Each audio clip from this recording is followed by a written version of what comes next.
മക്കളെക്കാളും സ്നേഹിക്കുന്നുണ്ട് കാടിന്. കാരണം എന്ന് പറഞ്ഞാൽ മക്കൾ വളർന്നോളും. ഇതിന് നമ്മൾ തന്നെ കാട് മാത്രമല്ല, അതിലുള്ള ജീവികളെല്ലാം ഭയങ്കര, അവർക്കെല്ലാം വെള്ളം വെച്ച് കൊടുക്കും. പിന്നെ പക്ഷികൾക്ക് ഒരുപാട് കാട്ടുപഴങ്ങളുണ്ട്.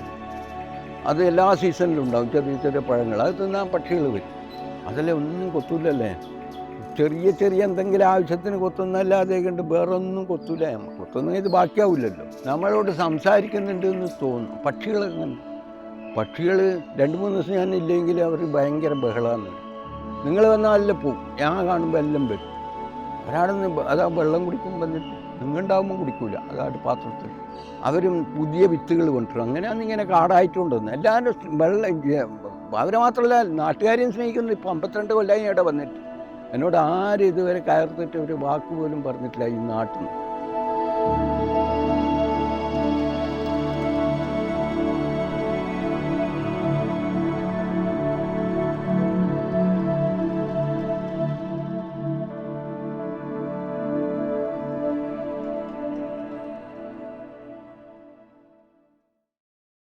ചെറുപ്പത്തിൽ തന്നെ കളിക്കാൻ പോകുമ്പോൾ പിള്ളേർപ്പുറം പോയ പക്ഷിനെ, ഒരു പ്രാവിനൊക്കെ, ചെറിയ പ്രാവിനെ കണ്ടാൽ നോക്കൂ, ഇത് എവിടെ പോകുന്നു, എവിടെ കൂടുന്നു.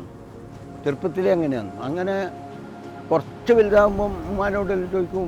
രാത്രിയാകുമ്പം തീ കാണാം കിഴക്കോട്ട് നോക്കിയാൽ. അപ്പോൾ ഉമ്മാനോട് ചോദിക്കും എന്തെന്ന്. കിഴക്കോട്ട് എന്ന് പറഞ്ഞാൽ അവിടെ നിന്ന് 22 കിലോമീറ്ററാണ്. എയർ ഡിസ്റ്റൻസ് അത്രയൊന്നും ഉണ്ടാവില്ല, ഒരു 16 കിലോമീറ്റർ ഉണ്ടാവും. അപ്പം പറഞ്ഞാൽ അത് പൊനം വളർന്നതാണ്. അവിടെ കാട്ടുജാതിക്കാർ കാട് കത്തിച്ചിട്ട് കൃഷി ചെയ്യും. നോക്കി നിൽക്കും, രാത്രി കാണാം അവിടുന്ന് ഇവിടെ. അപ്പോൾ എനിക്ക് ഭയങ്കര ഇഷ്ടം തോന്നി കാടിനോടും മലയോടും പുഴയോടും. അങ്ങനെ ഞാൻ പഠിക്കുമ്പം തന്നെ, രാജാജ് പഠിക്കുമ്പം കാവിൽ പോയിട്ടിരിക്കുക. അവിടെ മന്നമ്പുറത്ത് കാവുണ്ട്. അവിടെ ഞാൻ 3 കൊല്ലം മുമ്പേ മരം കൊണ്ടുപോയിട്ട് നട്ടിന് ആ കാവിൽ. ഇപ്പോൾ ടൗണല്ലേ, കുറച്ചേ ഉള്ളൂ, 1 ഏക്കർ ഓരോ സ്ഥലം. പക്ഷേ ഭയങ്കര കാവാണ്. അവിടെ പോയിട്ടിരിക്കും ഉച്ചക്ക്. അപ്പം പക്ഷികളെല്ലാം നോക്കും, മരം നോക്കും. അങ്ങനെ എപ്പോഴും മരങ്ങളോടും പക്ഷികളോടും മലകളോടും ഭയങ്കര ഇഷ്ടമാണ്. അതാണ് ഞാൻ ഇവിടെ കല്യാണം കഴിക്കാൻ തന്നെ കാരണം. 72 കിഴക്കോട്ട്. അങ്ങനെ ഞാൻ പോയി, ഒരാൾ പറഞ്ഞ്, പിന്നെ നിങ്ങൾക്ക് ഒരു 5 ഏക്കർ സ്ഥലമുണ്ട്, ചെറിയ പൈസക്ക് തരാം എന്ന് പറഞ്ഞു. എന്നെ വിളിച്ചു ദുബായ്. ഞാൻ 2-ാമത്തെ ദിവസം വന്നു, പൈസ കൊടുത്തു. 3750 റുപ്യ 5 ഏക്കർക്ക്. സെൻറ്റിന് 7 റുപ്യ അന്ന് വില. 77 അത് രജിസ്റ്റർ ചെയ്ത് പിറ്റേത്തെ കൊല്ലാണ് ഞാൻ നോക്കുന്നത് വന്നിട്ട് ഈ സ്ഥലം. ഇപ്പം എനിക്ക് എൻ്റെ ഭാര്യ വീട് കമ്മാടാണ്. അതിന് താഴെ എനിക്കൊരു തോട്ടമുണ്ട്. ജൈവ കൃഷി തന്നെയാണ്. രാസവളമൊന്നും ഇതുവരെ ഉപയോഗിച്ചിട്ടില്ല അതിൽ. പാടെ പോകുന്ന വഴിയായതുകൊണ്ട് ഞാൻ എടുത്തു വന്ന് നോക്കാം. ബുള്ളറ്റ് നോക്കുമ്പോൾ ഒന്നുമില്ല. ആ ബുള്ളറ്റ് വെക്കാൻ വേണ്ടി ഒരു തണൽ മരവും കൂടെ ഈ സ്ഥലത്തില്ല. പക്ഷികളില്ല, മരമില്ല, വെള്ളമില്ല. ഒരു പൊട്ടക്കിണർ മാത്രം ഉണ്ടാവും. മഴക്കാലത്ത് കുറച്ച് വെള്ളം ഉണ്ടാവും. അവസാനം ഞാൻ ആകെ അത് ഒരു വിഷമം വന്നു എനിക്ക്. പരിസ്ഥിതി സംരക്ഷിക്കണമെന്ന് അന്നില്ല, പരിസ്ഥിതി സംരക്ഷണം ഇല്ല. ഞാൻ ദുബൈയിൽ നിന്ന് ഷെയ്ഖ് സായിദ് അല്ലയിൽ നിന്നെല്ലാം 73-ലെല്ലാം പുൽത്തകിടിയും ചെറിയ ചെറിയ മരങ്ങളും പൂക്കളെല്ലാം നടുന്നത് കണ്ടിട്ട് നമ്മളെ നാട്ടിലാക്കി കൂടെ എന്ന് പറഞ്ഞിട്ടാണ് ഇത് വാങ്ങുന്നത്. അവിടെ മരുഭൂമിയല്ലേ, മണ്ണെന്നെ അവിടെ പറ്റില്ല എന്നല്ല, വേറെ മണ്ണ് കപ്പൽ നെല്ല് കൊണ്ടുവന്നിട്ടാണ്, ഇറാഖിൽ നെല്ല് കൊണ്ടുവന്നിട്ടാണ് അവർ നടല്. എന്നോട് പറഞ്ഞ പണിക്കാർ. അപ്പം ഞാനിവിടെ വന്ന് ഇതെല്ലാം ചെയ്യാത്തപ്പം ഏതായാലും വന്ന് എടുത്തല്ലേ എന്ന് പറഞ്ഞിട്ട് കുറച്ച് കാട്ടുമരം കൊണ്ടു നട്ടു. ആദ്യം എടുത്ത 5 ഏക്കറിൽ. ആ മഴക്കാലത്തെല്ലാം ഉണങ്ങിപ്പോയി, വേനൽക്കാലത്ത്. പക്ഷെ ഒരു മരുത് ഒന്ന് ബാക്കിയായി. അപ്പോൾ ഇതാവുന്നായി.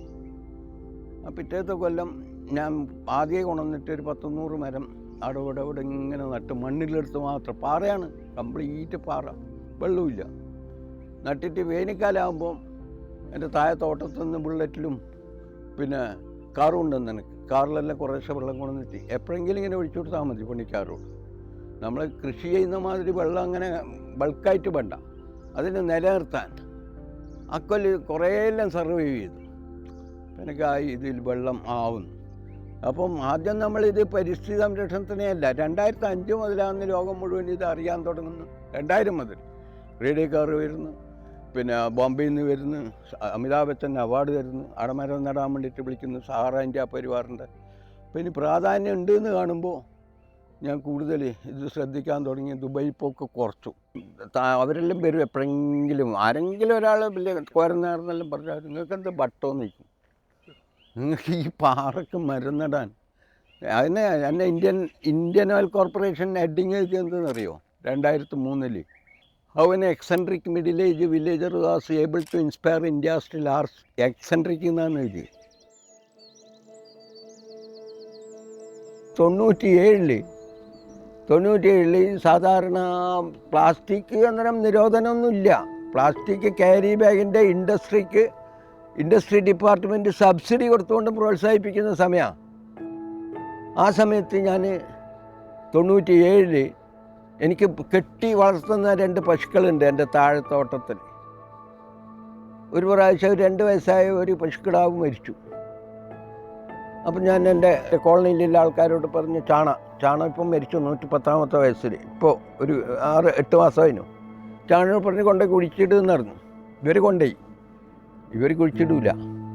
ഇവരന്ന് ഇതിൻ്റെ ഇറച്ചി എടുത്തിട്ട് ഉണക്കും. അപ്പോൾ അവർ ഇതിനെ അറുത്ത് നോക്കുമ്പോൾ ഒരു ഉണ്ടായും കൊണ്ട് വന്നു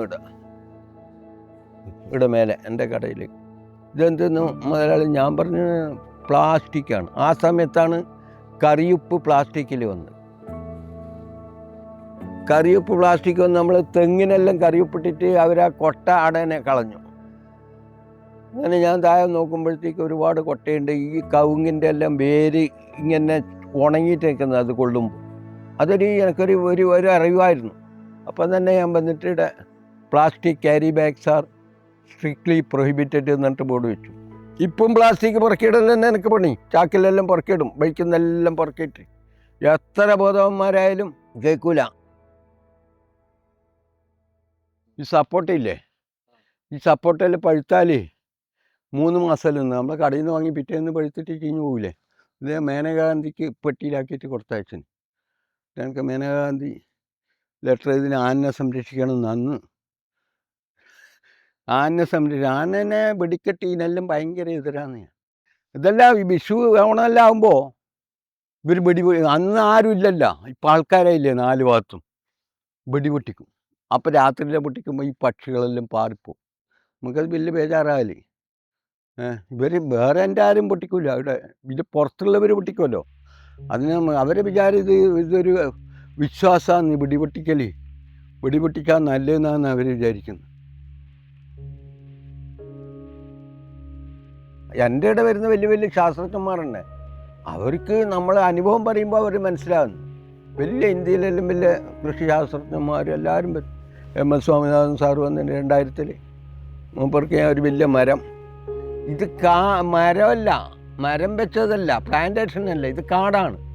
ഈ കാട് എന്ന് പറഞ്ഞാൽ ഒരുപാട് ഒരു മീറ്ററിൻ്റെ ഉള്ളിൽ തന്നെ ഒരുപാട് ജൈവ വൈവിധ്യത. ഇത് നിലത്താമരയാണ്, പൂ പിടിക്കുന്നതാണ്. ഇതെല്ലാം മെഡിസിനൽ പ്ലാന്റ്സാണ്.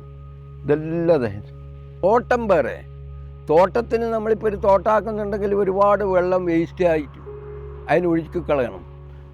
കാട് നമുക്ക് വെള്ളം തരികയെന്ന്. How can water be produced by a forest? ഇതൊരു ഷുവർ സയൻസാണ്. അങ്ങനെ ഒരുപാട് പഠിക്കാനുള്ള PhDക്ക് പഠിക്കുന്ന ആളുകളുടെ പ്രാക്ടീസിന് വരാറുണ്ട്. പിന്നെ ജേർണലിസക്കാർ വരാറുണ്ട്. ആ കാട്ട് ഞാവലാന്ന്. ആ കാടില്ലേ, ആ മരമില്ലേ, അതിൽ നിറയെ കായ പിടിക്കും. പിടിച്ച് പഴുക്കുമ്പോൾ അതിൻ്റെ പഴം നമുക്ക് പക്ഷികൾ വരും തിന്നാൻ വേണ്ടി. They will bring in new seeds. പുതിയ വിത്ത് അവർ വന്നിട്ട് ഇവിടെ നിക്ഷേപിക്കും. അതാണ് ഇത്ര വെറൈറ്റി. നമ്മളെ കാട്ടിൽ പോയാൽ ഇത്രയധികം വെറൈറ്റി കിട്ടില്ല. 800 തരം വെറൈറ്റി ഉണ്ട്.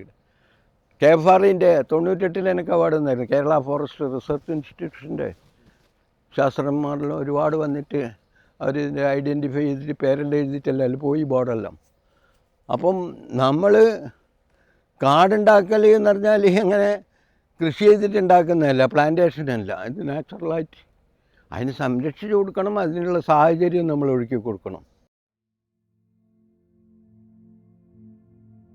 ഗ്ലോബൽ വാർമിംഗ്, ക്ലൈമറ്റ് ചേഞ്ചിന് എതിരായിട്ട് ആദ്യമായിട്ട് ഞാൻ ബന്ധപ്പെടുന്ന അൽഗോറായിട്ടാണ്. അൽഗോറിന് ലീവർത്ത് എന്ന് പറഞ്ഞിട്ടൊരു സംഘടനയുണ്ട് അമേരിക്കയിൽ. അന്ന് വൈസ് പ്രസിഡൻറ്റ് ആയിരുന്നു അൽഗോറിനാണ് 2007 നോബൽ പീസ് പ്രൈസ് കിട്ടിയത്. അവരായിട്ട് ബന്ധമുണ്ട്, ഒബാമയായിട്ട് ബന്ധപ്പെടുന്നുണ്ട്. ഈ ട്രംപായിട്ട് അത്ര ബന്ധമൊന്നുമില്ല. ഒബാമയായിട്ട് നല്ല അവർ മെയിലെല്ലാം അയക്കും, പിടിക്കും, ഷെയ്ഖ് സായിദ് അയക്കും. പിന്നെ UNEP യുണൈറ്റഡ് നേഷൻസ് എൻവയറമെൻറ്റ് പ്രോഗ്രാമിൽ എൻ്റെ ഹിസ്റ്ററിയിൽ UNEP.org. പിന്നെ അവരെ ശാസ്ത്രജ്ഞന്മാരായിട്ട് ഞാൻ global warming, climate change interaction നടത്തലുണ്ട്. ന്യൂയോർക്ക് ടൈംസിന് ലെറ്റർ അയക്കും. 2005 കേന്ദ്ര ഗവൺമെൻറ്റിൻ്റെ ചെറിയ കുട്ടികളെ പ്രകൃതി സംരക്ഷണത്തിന് പ്രോത്സാഹിപ്പിക്കണമെന്നൊരു പ്രസ്താവന ഉണ്ടായിരുന്നു. അതിനുശേഷം എന്നെ SCRT 6ാം ക്ലാസ് പാഠപുസ്തകത്തിലെടുത്ത് പ്രകൃതി മനോഹരി എന്ന് പറഞ്ഞിട്ട് മലയാളം സെക്കൻഡ്. അപ്പോൾ പിന്നെ കുട്ടികൾ ധാരാളം വിളിക്കാനും വരാനും കത്തയക്കാനെല്ലാം തുടങ്ങി. 500-600 കത്തെല്ലാം വരും പല സ്കൂളും. ഇപ്പോൾ ലാസ്റ്റ് എടുത്തത് 4ാം ക്ലാസ് CBSE ഇംഗ്ലീഷ് ബുക്കുണ്ട് ഇവിടെ. അപ്പോൾ പിന്നെ ഇന്ത്യ ഒട്ടാകെ വിളിക്കാൻ തുടങ്ങി. അപ്പോൾ പിന്നെ മൊബൈൽ ഓഫാക്കേണ്ടി വരുന്നു. കുട്ടികൾ മാഷ് വിളിച്ചിട്ട് കുട്ടികളോട് പറയും ലൈനിൽ വരാൻ വേണ്ടിയിട്ട്. എനിക്ക് ലൈനിൽ വരാൻ അങ്ങനെ സമയമുണ്ടോ? 1-2 ആളോട് ചെയ്തു കൊടുത്തു. പിന്നെ പറയും നാളെ വിളിക്കുമെന്ന് പറയും. പിന്നെ ആ പാഠം എടുക്കുമ്പോൾ എല്ലാവരും വിളിക്കും. ലാസ്റ്റാണ് ആ പാഠം. എൻ്റെ ഫോട്ടോയെല്ലാം ഉണ്ടല്ലേ. ഇതറിയെന്തെന്ന് നിര എന്ന് പറഞ്ഞിട്ടുണ്ട്. കാട്ടുകിഴങ്ങ്. എൻ്റെ ലെറ്റർ പേഡ് നോക്കിയാൽ മതി. നിര കുരുണ്ട്. ഇത് ഞാനിപ്പം കളിച്ചെടുത്തിന്. അത് ആടെ ലെവലാക്കി എടുത്തുന്നു. ഇവിടുന്ന് അടുത്തേക്ക് ഉണ്ടാവും കാട്ടുകിഴങ്ങ്. നല്ല ടേസ്റ്റില്ല, പക്ഷേ ആരോഗ്യത്തിന് വളരെ നല്ലതാണ്. ക്ലൈമറ്റ് എൻവയറമെൻ്റൽ പ്രൊട്ടക്ഷൻ എന്ന് പറഞ്ഞാൽ മരം മാത്രം നടലല്ല, നടാൻ കഴിയാത്താക്ക് എനർജി കൺസർവേഷൻ. അപ്പോൾ വലിയ വീട്, വലിയ കാർ, ഇതിനെല്ലാം ഞാൻ എതിരാണ്. യാത്ര ചെയ്യാൻ പബ്ലിക് ബസ്സിന് തന്നെ പോയപ്പോരെ. ഭൂമിയിൽ താമസിക്കുന്ന എല്ലാവരും ആ ഭൂമിയിലും അതിലെ ജീവജാലങ്ങളെയും സംരക്ഷിക്കേണ്ട ഉത്തരവാദിത്വം നമുക്കുണ്ട്. ഇല്ല, ഈ തലമുറ നശിച്ചു. ഇപ്പോൾ ഒന്നുമില്ല, എവിടെയും താമസിക്കാൻ കഴിയില്ല. 2 AC വെച്ചിട്ട് താമസിക്കാൻ കഴിയില്ല. കുടിക്കാൻ നല്ല വെള്ളമില്ല. കാട്ടുമൃഗങ്ങളാണ് ടൗണിലേക്ക് വരുന്നത്. അവരെ സ്ഥലം കയ്യേറിയിട്ട് വീട് കെട്ടി. കൊറോണേൻ്റെ ഇല്ലേ, ഒരു രോഗം വന്നിട്ട് ഒന്നും ചെയ്യാൻ ഒരു ശാസ്ത്രജ്ഞന്മാർക്കും കഴിഞ്ഞില്ലല്ലോ. തലമുറയുടെ അത്ര തന്നെ നമ്മൾ താമസിക്കുന്ന ഭൂമി സംരക്ഷിച്ചോളാം.